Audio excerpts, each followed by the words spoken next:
Hey there, DeSoto. Welcome to 20 Minutes with the Mayor, a new monthly podcast created to help connect residents with the projects, services, decisions, and priorities shaping our community. Each month, we'll spend a few minutes discussing what's happening across DeSoto, highlighting important city initiatives, answering resident questions, and providing additional context on topics that matter to you and your family. This is another way for you to stay informed, better understand how your local government works, and hear directly from DeSoto's leadership about issues affecting our community. As we prepared for this inaugural episode, we asked ourselves this simple question: what are our DeSoto citizens talking about right now? Now, one topic consistently rose to the top through customer inquiries, social media conversations, emails, and community feedback, and that is the city's transition to a new utility billing system. Later in today's episode, we'll take a deeper dive into that topic, discussing why the city made the change and what benefits the new system provides, and what residents can expect moving forward. So thank you for joining us for the very first episode of 20 Minutes with the Mayor. We hope you'll continue to tune in and share this podcast with a friend. Now let's get started. First, let's take a look at some of the most recent developments that are front of mind for your city council and how they impact our community. So we call this segment Council Corner, and I'm joined with DeSoto City Manager Mr. Majed Al-Ghafry, who recently submitted his resignation letter to the DeSoto City Council. Hiring a city manager is one of the most important responsibilities of the city council because this individual helps shape the organization's direction and day-to-day operations. Now, during his time here, he's helped advance a number of important initiatives, and we'd like to reflect on some of those accomplishments today. Thank you for being here with me today, Mr. Al-Ghafry. How are you today? I'm great, Mayor, and Very thank you for good. having me here. Very Appreciate good. you. And, well, before we start any of that, I want to say thank you for your service to the city of DeSoto. It's been great working with you, getting to know you, and, advancing some of the great initiatives for our residents in the city. So what I want to ask you first, while you're in the hot seat, what would you describe as probably one of your most an accomplishment that you're probably most proud of? I'm proud of a lot of accomplishments in the past Yeah. couple of years, Mayor, and thank you for your service and your leadership in shaping the city and moving it forward. So a lot of it has to do with you and your vision, and so I thank you for that. But I'm very proud of this building Yeah. that we're in. This is the ARC building that was constructed as of last April, May of this year, and you see the benefits of the community utilizing it and enjoying it. So that's an incredible accomplishment, Very good. and certainly shows the vision that the City Council has. The Moving DeSoto 2035, which is the strategic plan Oh, for yeah. DeSoto, is an amazing feat, and that will set us for the future for the next 10 years, focusing on very important aspects of the city's functions as well as programs. But I also am very proud to continue the trend of having a great financial status for the city of DeSoto. We're we're double A2 bond rating, which is amazing for a city It's incredible. the size of DeSoto. We're very healthy budget-wise. We're very healthy in the reserve, and we're doing great projects. Those are some of the things that I'm incredibly proud of. But every single department that we've worked on, Yeah. from programs to the infrastructure management program, to the stormwater master plan, to other things that are economic right now in the process of doing the economic master plan, and also for the economic projects that are the northwest and the southwest corners Yeah. of Hampton Road and Beltline, as well as the incredible purchase of the Thorntree Golf Club, and partnering with a serious investor to actually bring this club back to prominence. So there's a lot that I can speak of and count of, and thank you again for your leadership in that.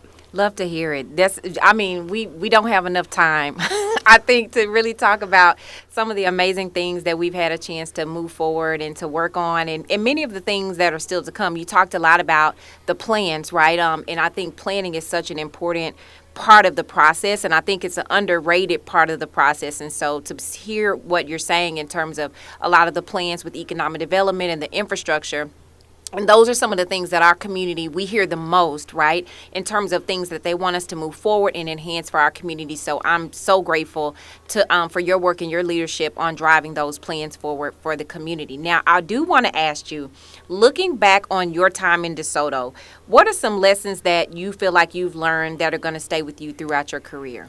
I think the importance of collaboration at the highest level, the collaboration between the council and the city manager is one of it. And as you know, Mayor, the council is elected by the community, and they serve for the sake and welfare of the community. So their policies and their decisions are incredibly important for the community, and that's the direction that the city manager takes to actually run the city.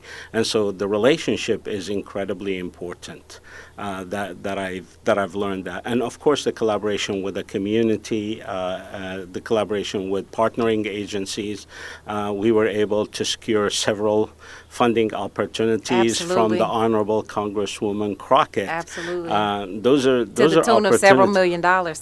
Exactly, Mayor. So those relationships are incredibly important. These are things I've learned from my first day on the job as a public servant, and it continues 37 years later. So those continuous opportunities for us, and learning what we can do and cannot do, and being very transparent and collaborative with the public as well. Yep. Well, I've already said this once in this episode, and you know me, Majed. I always say progress moves at the speed of relationships. And so we, as you mentioned, we've had some opportunities to collaborate with our regional, state, county partners, and we've seen the fruit of that. And so, again, I just want to thank you again for your leadership on those items.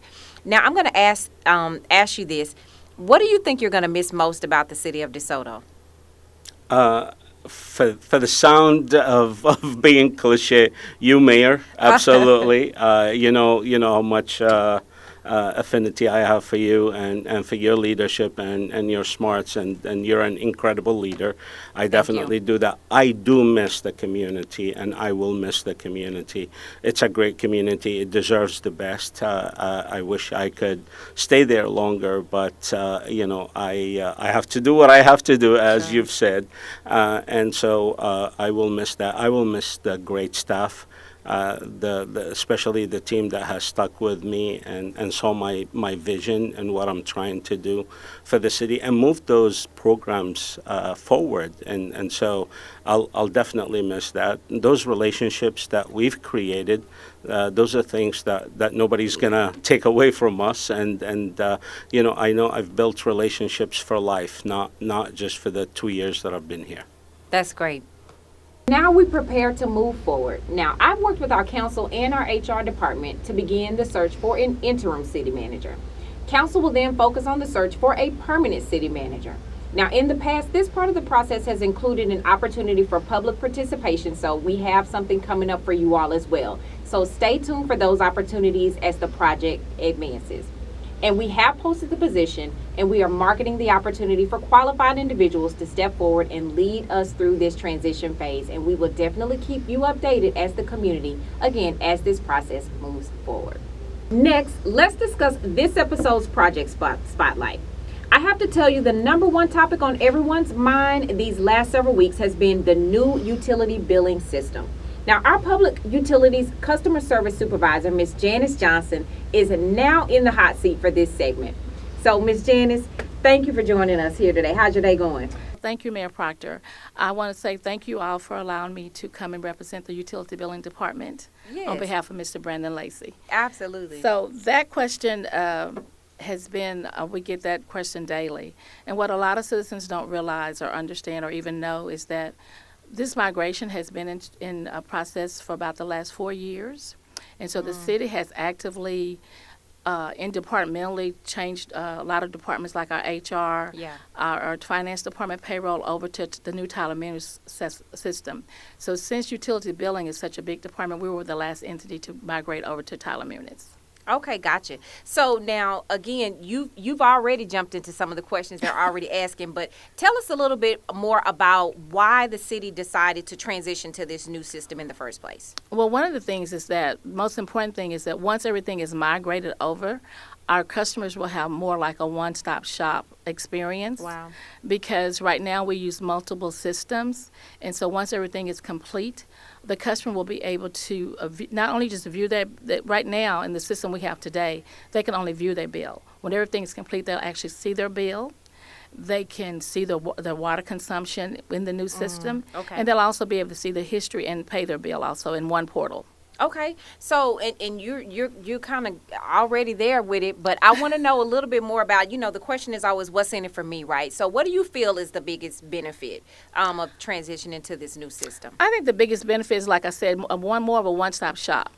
Right now, you're having to go to different systems to do this, and everything will be one portal, kind of like Walmart. You have a one-stop shop. Yeah. You can get your gas, or you can get your groceries, everything in one place. And so that's how we want to be more of everything be more accessible to our customers. Okay, and so right now, I know we're in that transition period. So what is it that customers should know right now in terms of like, do they get a new account number? Like, what are some of the things they can be looking forward to or they should know? So there are some changes. In the past, we had a 14-digit account number, and now it's a 9-digit account number.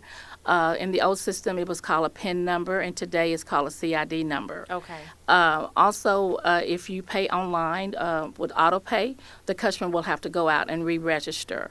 And that link is on our website. When you go onto our website, you can scroll down to online bill pay, and there's a link, and it'll take you there. The customer has the opportunity to either pay as a one-time payment on their bill, or they can go ahead and create an account in the portal, and that will set up AutoPay for them as well. Okay. Now, Ms. Janice, some of us have been, not that we didn't used to go in and pay our bills online and mail our bills in, but it's been a good minute, right? So some of us are not used to having to get up, go down to the City Hall to go and stand in line to make those payments. So what about late fees? What if I haven't gotten a chance to get my payment submitted? What does that mean for me as a resident? So during the transition period, there are no late fees. Okay. There will be no disconnects or late fees during this migration period. No, ma'am. Okay, well, that's good to know. I'm going to make sure I make note of that.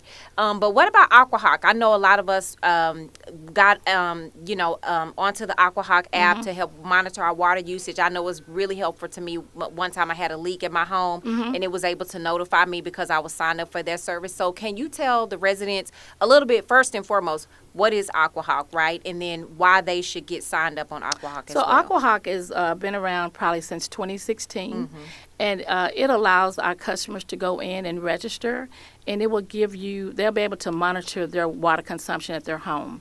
You can set it up to where you can see your consumption daily. Okay. You can have it to do it weekly or monthly. It can even do an estimate. You can go in there and play in it. It's different ways you can do it to kind of give you an estimate of what your bill may be. It'll also give you alerts for, like, if you have a leak, it'll give you alert always. And so, I'm going to say also. But AquaHawk is one of the systems that I use it as well. And when we're also when we're doing billing, we can also send our customers, we will send them an alert. As when we're doing our billing process, we send our customers alert to say, hey, your consumption is higher than what it was the month before. So that's also another way, especially if customers don't have AquaHawk. When we're doing billing, we actually notify those customers as well that you may have a leak. You may want to check that. Yeah, it's been incredibly useful. So residents, if you are not signed up with AquaHawk, please get signed up so you can get that information because it was incredibly helpful. And I want to say one more thing. AquaHawk, when I went in it today also just to look, it still has the old account number in there, but you can also input your new account number and it'll still bring up your information. Oh, okay. Yeah. Well, that's good to know as well. Okay. Now, tell us a little bit more about these processing fees. Or anything changing with that when we go over to the new system? So with the new system, there will be a process fee of $3.50 if you use a debit or credit card. Okay. And the city has absorbed those fees for years, and so this is just not say a passing the buck, but it's just a way of we have a lot of stress on our budget because we've absorbed those fees all those years. So the $3.50 fee will actually go to the vendor. Okay. So that means now, if I want to avoid that $3.50 fee, what do I need to do though? Is So- there a way to avoid having to pay that fee? Yes, as there a is. resident? Okay. Yes, there is. So if you pay online, you can do it e-check. Okay. Or if you come into the office, you can pay with a check, you can pay with cash, or use a money order. You can also put your check or money order in our night drop around. It's located at the town center. We have a night drop there. Back on the east corner, you can put your payment in there as well. Yeah, I remember using a night drop. I used it a couple times myself. Yes, back I in the remember day. using it back in the day. I was about to say, I've been a homeowner in DeSoto for a while. That night drop has come in good handy many a months to pay that bill. So, Ms. Janice, thank you so much for joining us. We appreciate you taking the time to answer some very important questions for this very important transition that our community is going through with our water system. And again, we appreciate everything that you and your team do. I think you all sometimes don't get enough credit for the work that you all do to make sure that our homes have the water and the resources that we need each and every day. Do you have anything you wanted to close out with? No, I just appreciate you allowing me to come and elaborate on some of the things that are taking place in our department. Great. And thank you for your support. Oh, absolutely. Good to see you. Thank you for all you do. Good to see you too. And now for something a little more fun. Now, as our nation prepares to celebrate its 250th birthday, DeSoto and Lancaster are once again partnering to bring our communities together for an incredible Independence Day celebration. And I am delighted to be joined by one of my great friends, Lancaster's City Manager, Opal Mauldin-Jones. Hey there, Opal. How are you doing today? That's great, Mayor. Thanks for having me. This is incredible. I said you made history today because we're literally doing the first episode in our podcast studio here in our Aquatic and Recreation Center. So this is a historical day, amongst other things we're doing. So I'm so glad to have you here. Glad you could take time out of your busy schedule to join us. And so I want to talk a little bit about this partnership. You know, we have the 4th of July coming up and all the exciting things that go on in our communities. And the city of DeSoto and Lancaster have had something that's a bit unique. I feel like the best Southwest region is very unique in the way that we partner and work together. But our city specifically, I don't even know how far back it goes. You may know how far back we've been doing this, but A while, it's been a Mayor. while. And so this partnership has existed for so many years, and it's just a great example of what neighboring communities can do when we come together. Now, if you know me, you know you've probably heard me say this, and that's progress moves at the speed of relationships. So why do you think the city of Lancaster continues to see value in this particular partnership for this event? Mayor, not just for this event, but we continue to see value in this partnership because Interstate 35 doesn't do anything other than provide a mode of transportation. Residents in Lancaster don't know if they're in West Lancaster or if they're in DeSoto, right? And so the value of this relationship means that together we can do so much more. And our residents don't understand that dividing line. That's just a figment border that just, again, provides a mode of transportation. But this relationship has been strong. It continues to be strong. And it's because of the relationship of your elected officials as well as the staff and our elected officials coming together. It makes for a great time for all. That's amazing. That's amazing. So I've got to say that putting on such an amazing 2-day event is no small feat.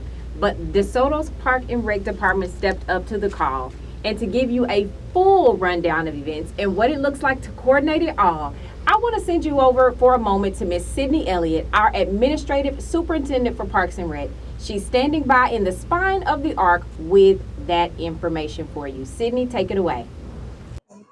Thank you, Mayor. We are excited to welcome residents from both communities for 2 days of family-friendly fun. Activities begin on July 3rd at the Arc with our Summer of Soccer watch party, barbecue cook-off competition, swimming, pickleball, live entertainment, and family activities throughout the day. The celebration continues on July 4th at Grimes Park with food vendors, children activities, live entertainment, family photo opportunities, and much more. We'll close the evening with performances by an incredible lineup of artists, including our headliner, Carrie Hilson, followed by a spectacular fireworks show celebrating America's 250th birthday. Before we wrap up, we'd like to thank the City of Lancaster, Charles Schwab Bank, HBL Towing, and all of our sponsors and partners who helped make this event possible. We can't wait to celebrate with everyone on July 3rd and 4th. Back to you, Mayor. Thank you so much, Sydney. Now, Opal, I have one final question for you. What part of the festivities are you most looking forward to? Mayor, I'm looking forward to having an opportunity to celebrate with all of the fun people of DeSoto, with the Council of DeSoto. And more importantly, I'm looking forward to having the Pretty Girl Rock going on. Okay. So I'm super excited about the 4th and look forward to celebrating with you on July 4th. That's incredible. I'm looking forward to that too. It's going to be so much fun. It always is. So thank you for taking time to visit us here in DeSoto today. And we look forward to seeing each and every one of you for the 4th of July festivities. So make time. Make sure you put it on your calendars. Put all the festivities on there so we can see you and your family and have a great time. We so appreciate the partnership. Thank you, Mayor. Thanks Thank for you. having me. Now, we're really looking forward to debuting this next segment of the podcast, and that's the Community Question of the Month. Now, we're going to take this opportunity during the inaugural episode to detail a little bit about how this will work.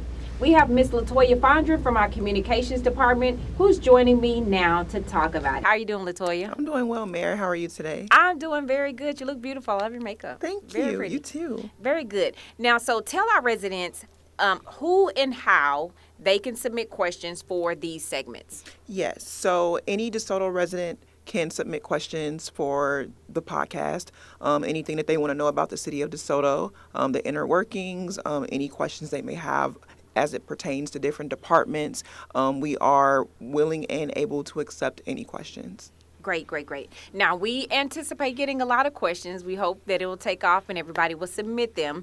And with that said, we know that not every question will be able to be presented or shared here on the podcast. So how is the team going to determine which questions make it to the podcast? Yes, so our CSEA team, Community Services External Affairs Department, we have gathered a panel of 7 to review and score questions based on community interest, relevance to city operations, and the opportunity to be able to provide information to a broad audience. So there will be a criteria in which we come together and we look at the different questions as it pertains to, like, for example, a city event or something they want to know about, like a city council meeting, for example. And so that's how we determine what questions are selected per segment.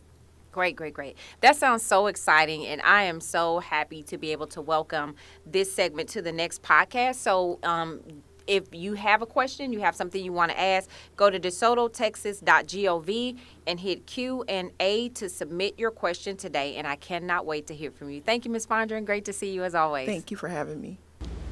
As we wrap up today's episode, I want to thank you for spending a few minutes with us. Our goal with 20 Minutes with the Mayor is simple: to provide another way for residents to stay informed about the projects, decisions, services, and opportunities shaping our community. If you'd like to learn more about any of the topics discussed today, visit DeSotoTexas.gov, where you'll find city news, meeting information, project updates, and resources available to you as a resident. And remember, this podcast is for you. So we encourage you to submit questions, share feedback, and let us know what topics you'd like for us to explore in future episodes.